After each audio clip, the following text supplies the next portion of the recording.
Welcome to my channel for online classes. In this lecture, I am going to discuss the next topic for class 11. As you know already, I have a YouTube channel which is Danisar Tutorial and don't forget to like, share and comment. So let's start. प्यारे बच्चों, जैसे कि आप screen पर देख रहे हो, आज हम इस यूनिट नंबर 3 के अंदर नेक्स्ट टॉपिक डिस्कस करने जा रहे हैं।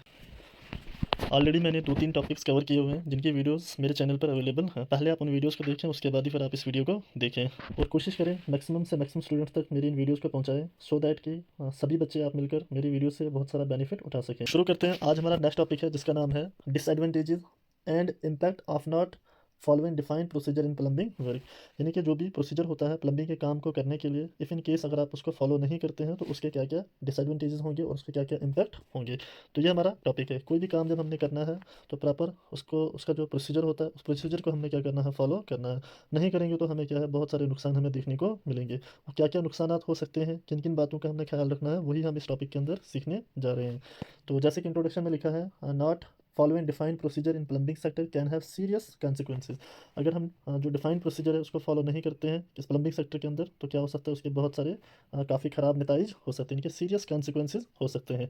जिसके अंदर हमारे पास क्या क्या आता है, इट कैन कंप्रोमाइज़ सेफ्टी को लेके कंप्रोमाइज़ हो सकता है। जो रिजल्ट है क्वालिटी काम को लेके, उसकी जो क्वालिटी वो कैसी रहेगी, बिल्कुल पूर रहेगी। समटाइम्स आपके लिए क्या होगा, लीगल एंड रेगुलेटरी प्रॉब्लम्स आपको देखने को मिलेगी। इवन की जो आपकी रेपुटेशन है वो सारी डैमेज हो सकती है। जो कॉस्ट वगैरह है वो काफ़ी इंक्रीज़ हो सकती है। आपके एनवायरनमेंट को हार्म हो सकता है। इसी तरीके से जो कस्टमर्स है उस वो क्या हो सकता है, डिससेटिस्फाइड हो सकते हैं, यानी कि कम्प्लीटली वो डिससेटिस्फेक्शन हो सकता है। ये सारी चीज़ें कब हो सकती है, इफ़ इन केस अगर आप सही तरीके से काम नहीं करते हैं, पूरे प्रोसीजर को जब आप फॉलो नहीं कर सकते हो तो ऐसे डिसएडवांटेजेस आपको फेस करने पड़ेंगे। यही क्या है, इसके अंदर सीरियस कॉन्सिक्वेंसेज हैं, यानी कि इसके खराब नताइज हो सकते हैं। आगे इसमें क्या रहा है, adhering to defined procedure is essential to ensure professionalism, safety, quality and customer satisfaction in the plumbing industry। यानी कि डिफाइन प्रोसीजर को हमने क्या करना है, हर हाल में उसको फॉलो करना है, यानी कि बहुत ही ज़्यादा एसेंशियल है, बहुत ही ज़्यादा ज़रूरी है, जिससे हम इंश्योर कर सकते हैं अपने प्रोफेशनलिज्म को। यानी कि हम बता सकते हैं कि अच्छे काम करके कि हम कितने प्रोफेशनलिज्म हैं, कितने प्रोफेशनलिस्ट हैं अपने काम को लेके। जिससे क्या है कि सेफ्टी रह सकती है, और जो हमारा काम है वो बिल्कुल सही क्वालिटी का होगा और अल्टीमेटली जो हमारा कस्टमर है वो क्या होगा, बिल्कुल सेटिस्फाइड होगा। कब, जब हम क्या करेंगे, प्रॉपर सही तरीके से काम करेंगे, प्रोसीजर्स को फॉलो करें, ये जो भी हमारे सामने प्रोसीजर्स होंगे। अब हमारे पास कुछ पॉइंट दिए हैं कि कौन कौन से इम्पैक्ट्स हो सकते हैं, कौन कौन से डिसएडवांटेजेस हो सकते हैं। सबसे पहला था हमारे पास क्या, सेफ्टी रिस्क। सेफ्टी रिस्क में क्या है कि अगर आप कोई भी काम सही तरीके से नहीं करोगे, जो भी चीज़ें आपने इंस्टॉल करनी है उनको इंस्टॉल नहीं करोगे, वहाँ पर क्या रहेगा, बहुत सारे एक्सीडेंट्स होने के चांसेस रहेंगे, बहुत सारे इंजरीज होने के चांसेस रहेंगे। चाहे वो कोई प्लम्बर हो या फिर कोई भी ऑक्यूपेंट, यानी कि कोई भी व्यक्ति उस बिल्डिंग के अंदर रह रहा है जहाँ पर भी आपने चीज़ों को क्या किया, इंस्टॉल किया है। या फिर आप इम्प्रॉपरली जो भी टूल्स हैं, इक्विपमेंट हैं, जो भी हैजर्डस मटेरियल है, उनको आपने क्या किया, इम्प्रॉपरली आपने उनको हैंडल किया, सही तरीके से आपने उनको इस्तेमाल नहीं किया, उसके कारण वहाँ पर क्या है, बहुत ज़्यादा रिस्क रहेंगे, यानी कि कोई भी सुरक्षा वहाँ पर नहीं रहेगी। तो सेफ्टी रिस्क वहाँ पर आपको बहुत ज़्यादा फेस करने पड़ेंगे। ये कब हो सकता है, जब आप क्या कर सकते हो, प्रोसीजर्स को फॉलो नहीं करोगे, किसके अंदर, प्लम्बिंग के काम के अंदर। नेक्स्ट पॉइंट आता है हमारे पास क्या, क्वालिटी इश्यूज़। हाँ, क्वालिटी इश्यूज़ के अंदर आप क्या हो सकता है कि जो भी आपका वर्कमैनशिप है, जो भी आपने काम करना है, उसके लिए आपको क्या है, प्रॉपर डिफाइंड प्रोसीजर फॉलो करना करना पड़ेगा। इफ़ इन केस अगर आप नहीं करते हो तो वहाँ पर क्या हो सकता है, बहुत सारी प्रॉब्लम्स आ सकती है। जैसे कि हाँ, हाँ, जो नॉर्मल है, बहुत सारे फेलियर्स हो सकते हैं, लीकेज की समस्या आ सकती है, वाटर कंटेमिनेशन की प्रॉब्लम आ सकती है, यानी कि पूरे पानी गंदा हो सकता है। किसके कारण, due to lack of quality. यहाँ बहुत भी बाकी सारे इश्यूज़ भी वहाँ पर आपको बाकी सारे इश्यूज़ वहाँ पर आ सकते हैं, जिसमें आपको बहुत ज़्यादा कॉस्टली रिपेयर, कॉस्टली रिप्लेसमेंट फिर बाद में करनी पड़ेगी। ये कब, अगर आप पहले ही प्रोसीजर्स को फॉलो करोगे, सही तरीके से काम करोगे, तो ऐसे इस तरीके के क्वालिटी इश्यूज़ बाद में आपको फेस नहीं करने पड़ेंगे। नेक्स्ट आता है हमारे पास क्या, legal and regulatory consequences.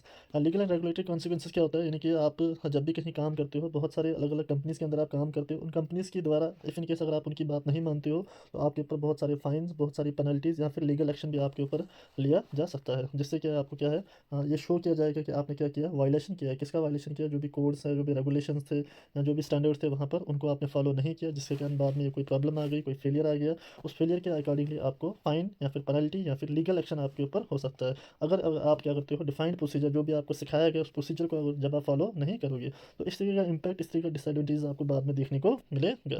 Next point आता है हमारे पास रेपुटेशन डैमेज। रेपुटेशन डैमेज क्या है, जो भी बनी बुनी इज्जत आपने कमाई होगी, इफ़ इन केस अगर जब आप, अगेन वही बात आती है कि जब आप प्रोसीजर्स को फॉलो नहीं करोगे, पुअर मैन वर्कशिप करोगे, यानी कि सही तरीके से काम नहीं करोगे, सेफ्टी इंसिडेंट्स को आप मद्देनज़र नहीं रखोगे, बहुत सारे वायलेशंस करोगे आप, जो भी रूल्स एंड रेगुलेशंस होंगे, उसके कारण जो भी आपकी रेपुटेशन है वो सारी सारी रेपुटेशन क्या हो जाएगी, आपकी डैमेज हो जाएगी। यानी कि जो अपना आपका प्रोफेशनलिज्म था, जो आपका प्रोफेशनल है, उस प्रोफेशन में आपको क्या है बहुत ज़्यादा प्रॉब्लम्स आएगी। समटाइम्स आप क्या करते हो, नेगेटिव वर्ड आप बहुत का इस्तेमाल करते हो, यानी कि सही तरीके से बात नहीं करते हो, किसी के साथ गलत बिहेवियर इख्तियार करते हो, या फिर कस्टमर्स के कंप्लेंट को आप क्या करते हो, उनको लाइटली लेते हो, उनको सही तरीके से जवाब नहीं देते हो। ऐसे आपको लेके ऑनलाइन रिव्यूज़ को लेके आप सही तरीके से उनके बारे में आप रिव्यूज़ नहीं कर पा रहे हो, कि किसी को जवाब नहीं दे पा रहे हो। इस तरीके से आप क्या करते हो, अल्टीमेटली जो ट्रस्ट होता है उसको लॉस कर देते हो, किसके द्वारा, कस्टमर के द्वारा। तो जो भी आपकी रेपुटेशन है वो सारी की सारी डैमेज हो सकती है। कब हो सकती है, जब आप प्रोसीजर्स को फॉलो नहीं करोगे, सही तरीके से आप काम नहीं करोगे, कोई वायलेशंस करोगे, प्रॉपर सेफ्टी को लेके काम नहीं करोगे, तो इससे क्या है कि आपकी पूरी की पूरी रेपुटेशन डैमेज हो सकती है। तो ये भी हमारे पास एक डिसएडवांटेज है। नेक्स्ट डिसएडवांटेज हमारे पास क्या है, इंक्रीज कॉस्ट। इंक्रीज कॉस्ट में क्या होता है कि बहुत जैसे अभी आपने देखा, एडिशनल रिपेयर समटाइम करनी पड़ती है, कोई लीकेज हो जाती है, कोई आपसे कोई मिस्टेक हो जाती है, जिसके द्वारा क्या है कि वहाँ पर आपको उसको दोबारा ठीक करने के लिए, दोबारा उसको रिपेयर करने के लिए आपके क्या है वहाँ पर दोबारा से उसके ऊपर बहुत ज़्यादा और पैसा खर्च हो जाता है। यानी कि वहाँ पर आपको जहाँ 10 रुपये लगने थे, वहाँ 10 रुपये लगने के बजाय वहाँ पर आप क्या करते हो, 20 रुपये खर्च करते हो। तो कहीं ना कहीं ये भी क्या है, नुकसान है। तो ऐसा क्यों होता है, क्योंकि आपकी प्रिपरेशन पूरी नहीं होती, आपने प्रोसीजर्स को प्रॉपर सही तरीके से फॉलो नहीं किया होता, उनको रीड आउट नहीं किया होता, जिसके कारण बाद में फिर आपको बहुत सारी प्रॉब्लम्स आती हैं। इससे क्या है कि आपके रिलेटेड कंप्लेंट्स हो सकती है, या फिर आपके इसके रिलेटेड भी आपके ऊपर क्या हो सकता है, लीगल इशू हो लिया जा सकता है।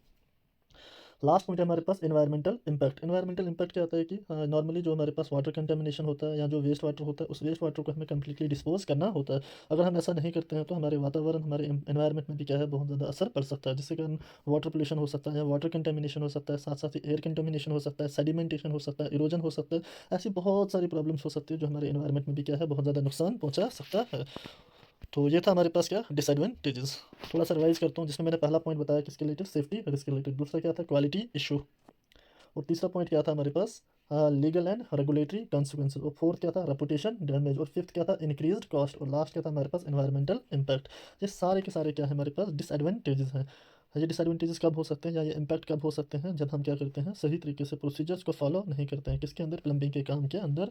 तो हमें ऐसी बहुत सारी डिसएडवांटेजेस का सामना करना पड़ेगा।